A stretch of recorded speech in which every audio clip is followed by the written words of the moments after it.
Thank you, Mr. President.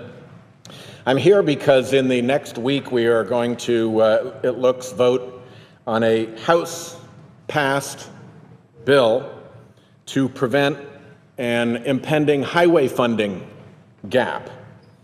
Now, we must pass this bill to avoid funding disruptions and to avoid all the job losses that would follow from funding disruptions, all of which could begin literally in weeks if we don't pass this bill. But I have to say, the House highway bill is woefully inadequate. It is a, frankly, pathetic measure.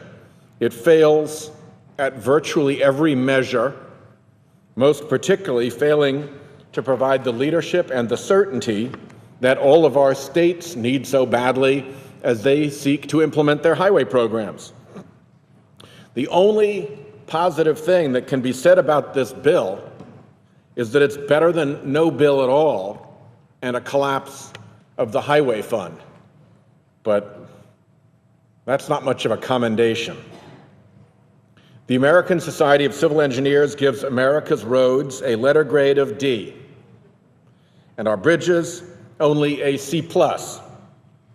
In my state of Rhode Island, we've been around a long time. We were one of the founding colonies.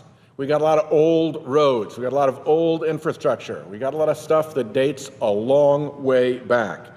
And our infrastructure, for that reason, is among the worst in the nation, with 41% of our roads in poor condition, 57% of our bridges rated deficient or obsolete.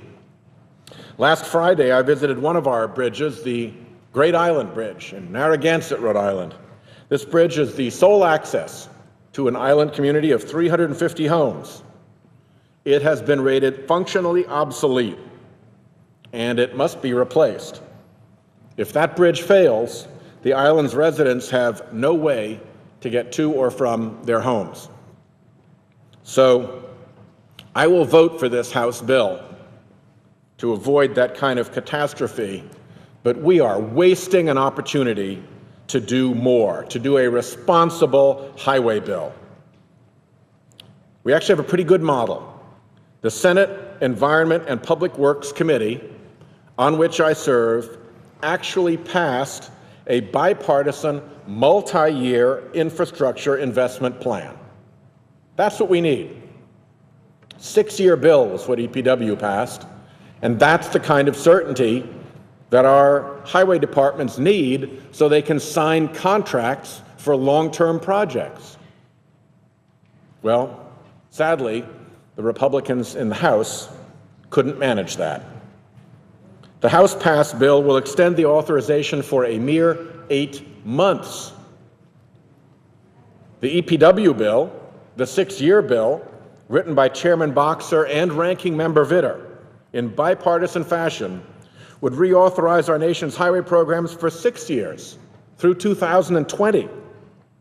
Our committee has done its part to move a 6-year bill in the regular order, in bipartisan fashion.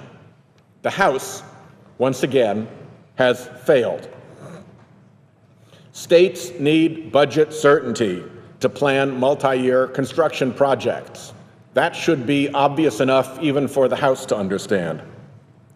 To the millions of Americans who depend on federal highway funding, either directly or indirectly, for their paychecks, for their livelihoods, this paltry 8-month extension says to them and their families, you've got work until next May. That's not what these workers need, and that's not what our 50 states need. They need long-term certainty, and this bill fails them. I plan to support the Corker-Boxer amendment, which would force that debate this year, so we do not go home at the end of this Congress without having passed a serious highway bill. There's no reason the American people should have to wait until 2015 for the certainty and security of a long-term highway bill. Plus, no guarantee that we'll do it even in 2015. If the House can't do a long-term bill now, What makes them think they can do a long-term bill later? So let's roll up our sleeves and pass a long-term highway bill this year. The House bill also fails to provide any real solution to highway funding, to the widening revenue gap in the Highway Trust Fund. The federal gas tax at 18.4 cents per gallon is not indexed to inflation, and Congress hasn't touched it in 20 years. So it should be no surprise that it's no longer providing the revenue support that it used to. Plus, thankfully, cars get more fuel efficient, which is great for drivers, lowers their fuel expense, but it lowers highway revenues further. The House bill completely ignores that larger problem of how we pay for our highways in favor of a short-term funding patch with gimmicky one-time budget offsets that have nothing to do with highway use. We had the United States Chamber of Commerce in the Environment and Public Works Committee saying, sure, raise the highway tax a little bit. Let's get the infrastructure that this country needs built.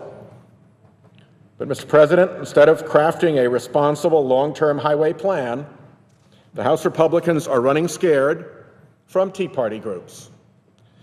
Tea Party groups that don't think the federal government should invest in infrastructure at all.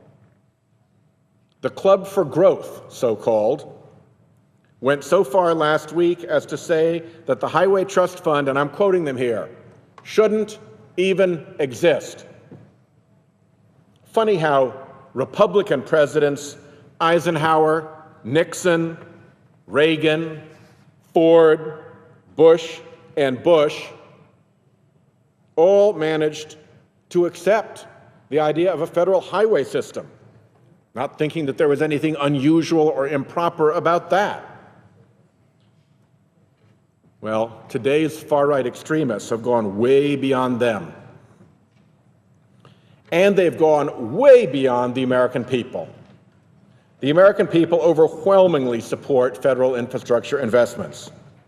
According to a recent poll commissioned by the American Automobile Association, more than 2/3 of Americans believe the federal government should invest more in roads, bridges, and mass transit systems.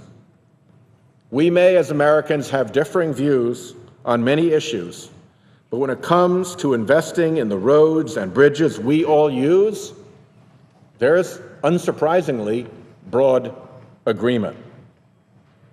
Except, of course, at the far-right fringe, where people hate the government so much that they want the rest of us to drive on bad roads and obsolete bridges. But that kind of extreme ideology hits Americans in the pocketbook. Rhode Islanders, for example, pay an estimated $467 extra each year for car repairs due to bad roads and potholes. So if you're really looking out for the ordinary American, if you're really looking out for the ordinary American consumer, if you're really looking out for the ordinary American consumer's pocketbook, you will invest more in infrastructure so that our cars aren't being banged up and beaten up on bad roads, obsolete bridges, and unfilled potholes. So I am going to hold my nose and vote for this House-passed bill because at this point the only alternative is a shutdown of the highway program. But let's be clear, this bill is a joke that does nothing on long-term investments in our infrastructure, nothing on a sustainable way to pay for them. We should not procrastinate until next May. We should start right now by building off of the bipartisan 6-year bill the Environment and Public Works Committee passed to give our constituents the infrastructure investments they are counting on us for. I thank the chair and I yield the floor, and I note the absence of a quorum.